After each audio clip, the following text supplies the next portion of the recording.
തൻ്റെ അനിയത്തിയുടെ നെറ്റിയിൽ ചുംബിക്കുന്ന രണ്ടാനച്ഛനെ കണ്ടാണ് നീള മുറിയിലേക്ക് കടന്നു വന്നത്. അവളുടെ മുഖം ദേഷ്യം കൊണ്ട് വലിഞ്ഞു മുറുകി. എടി, നിന്റെ അടുത്ത് പലതവണ പറഞ്ഞിട്ടുണ്ട് ഇയാളോട് അടുക്കാൻ നോക്കേണ്ടെന്ന്.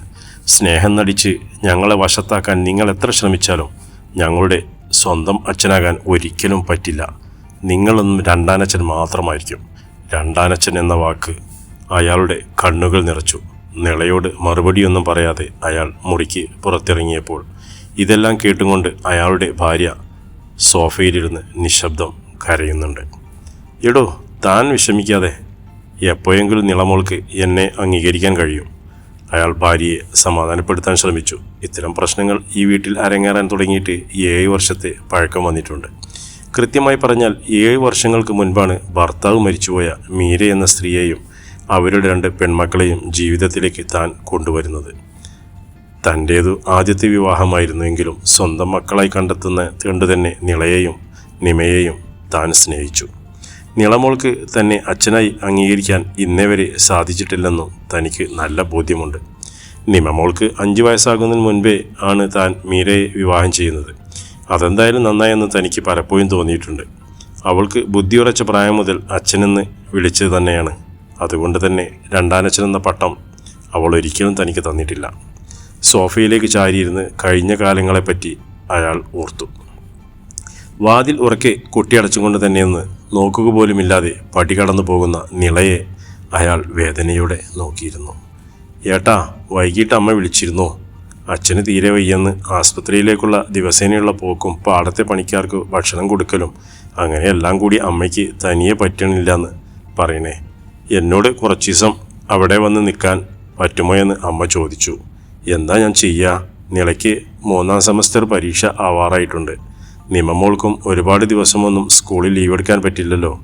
രാത്രി അയാളുടെ നെഞ്ചിൽ ചേർന്ന് കിടന്ന മീര തൻ്റെ വിഷമങ്ങൾ ആശ്രയം പരതി. അമ്മയ്ക്ക് വയസ്സായില്ലേ, തനിച്ചെല്ലാം കൂടി ചെയ്യാൻ പറ്റുന്നില്ലായിരിക്കും. കുറച്ച് ദിവസം താൻ അവിടെ പോയി കാര്യങ്ങളെല്ലാം ചെയ്തു കൊടുക്കണം. മക്കളുടെ കാര്യം ഓർത്ത് വിഷമിക്കുകയേ വേണ്ട. ഞാനില്ല ഇവിടെ, ഞാൻ നോക്കിക്കോളാം. എന്നാലും ഏട്ടനെ കൊണ്ട് എല്ലാം കൂടി ചെയ്യാൻ പറ്റുമോ? നിളയാണെങ്കിൽ എന്തെങ്കിലും സഹകരണം ഉണ്ടാവുമെന്ന് തോന്നുന്നുണ്ടോ? ഞാൻ പോയാൽ അവളുടെ ദേഷ്യം കുറച്ചുകൂടി കൂടും. ഏട്ടനോ അവൾ കൂടുതൽ വിഷമിപ്പിക്കാൻ നോക്കൂ. ഞാൻ പോണില്ല. ഒരു പണിക്കാരിയെ ഏർപ്പാടാക്കാൻ അമ്മയെ വിളിച്ചു പറയാൻ. എടോ, പണിക്കാരിയെ ഏർപ്പാടാക്കാനായിരുന്നെങ്കിൽ അമ്മയ്ക്ക് തന്നോട് പറയേണ്ട കാര്യമില്ലായിരുന്നല്ലോ.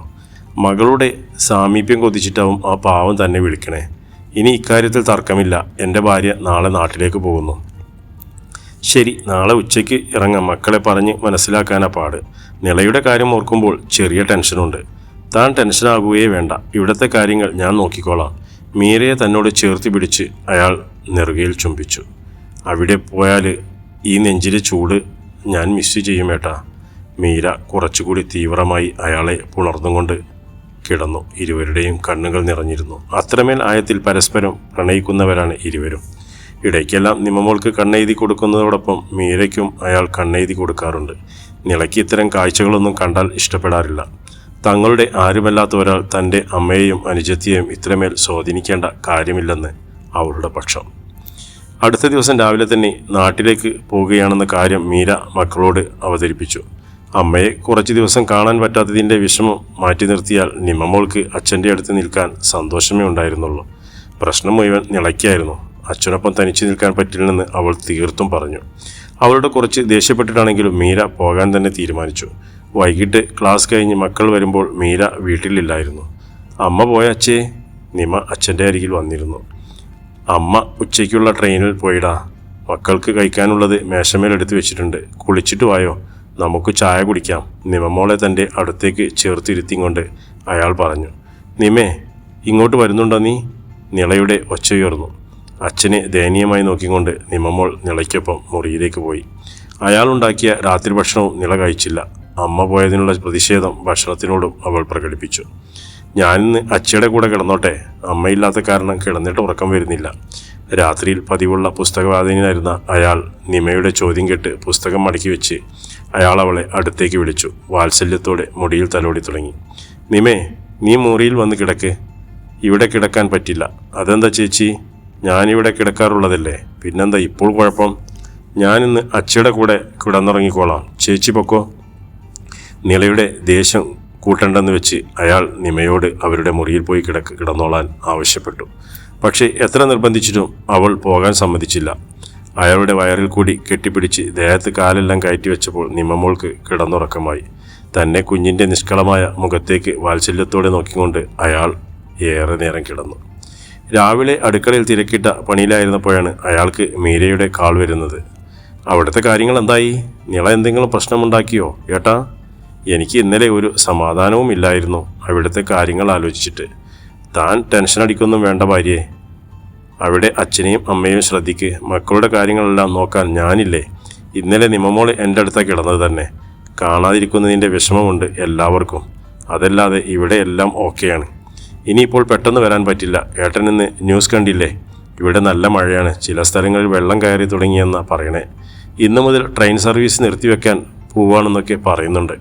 രാവിലെ തന്നെ അടുക്കളയിൽ കയറിയ കാരണം ന്യൂസൊന്നും കണ്ടില്ലടോ.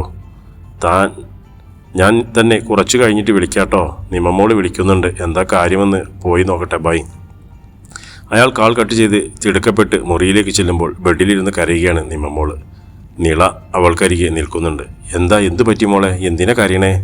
അയാൾ നോക്കുമ്പോൾ ബെഡിൽ രക്തം പുരണ്ടിരുന്നു. തൻ്റെ കുഞ്ഞ് പ്രായമറിച്ചതിൻ്റെതാണെന്ന് ആ രക്തക്കറയെന്ന് മനസ്സിലാക്കി അയാളുടെ മുഖത്ത് പുഞ്ചിരി വിടർന്നു.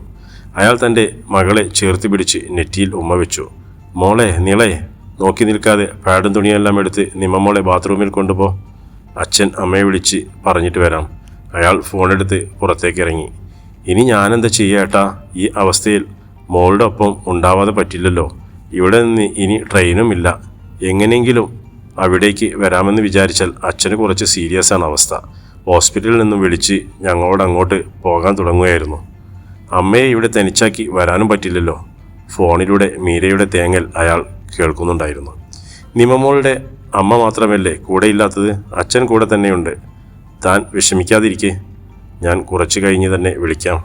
കാൾ കട്ട് ചെയ്ത് തിരിഞ്ഞപ്പോൾ തൻ്റെ പിന്നിൽ നിശബ്ദമായി നിൽക്കുന്ന നിളയെ അദ്ദേഹം ശ്രദ്ധിച്ചു. അവൾ അയാളെ തന്നെ ഉറ്റുനോക്കുന്നുണ്ടായിരുന്നു. താൻ ഇത്രയും കാലം മനഃപൂർവ്വം അവഗണിച്ച രണ്ടാനച്ഛനെ പിന്നീടങ്ങോട്ട് ഒളിഞ്ഞും മറിഞ്ഞും അവൾ ശ്രദ്ധിക്കാൻ തുടങ്ങി.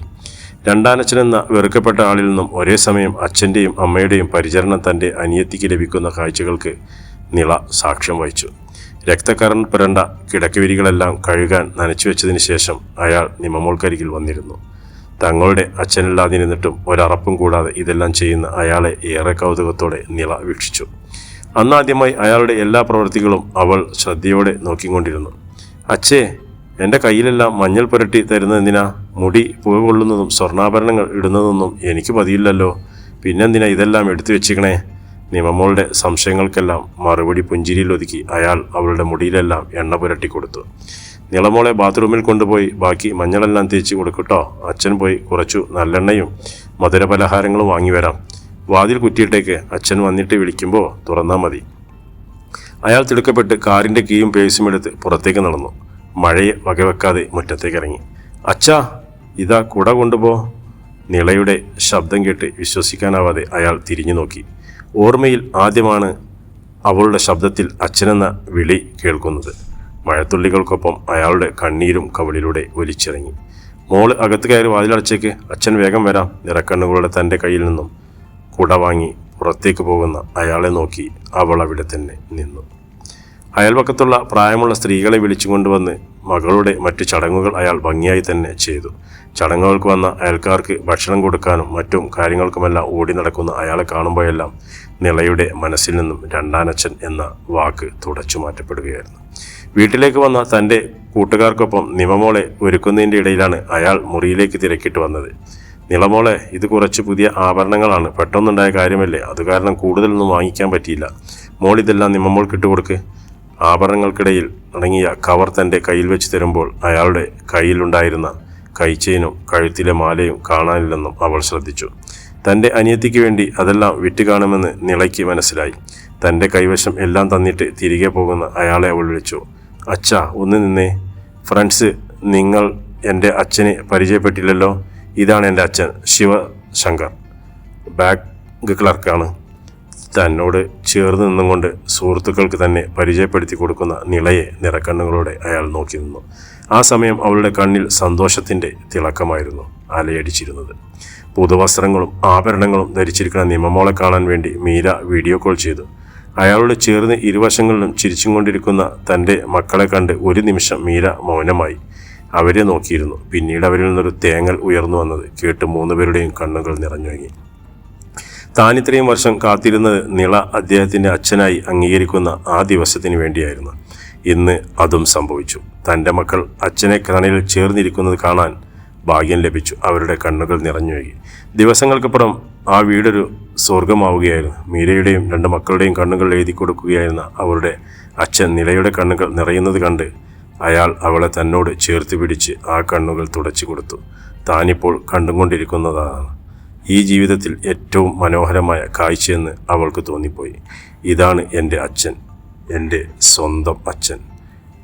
രണ്ടാനച്ഛന്മാർ ക്രൂരതയുടെ പര്യായമാകുന്ന വിധം ഈ പല വാർത്തകളും മീഡിയകൾ നിറയുന്ന ഇക്കാലഘട്ടത്തിൽ ഭാര്യയുടെയും മക്കളെയും സ്വന്തം മക്കളായി സ്നേഹിക്കുന്ന അപൂർവ ചില രണ്ടാനച്ഛന്മാരും ഈ സമൂഹങ്ങളിലുണ്ടെന്നൊരു ഓർമ്മപ്പെടുത്തൽ.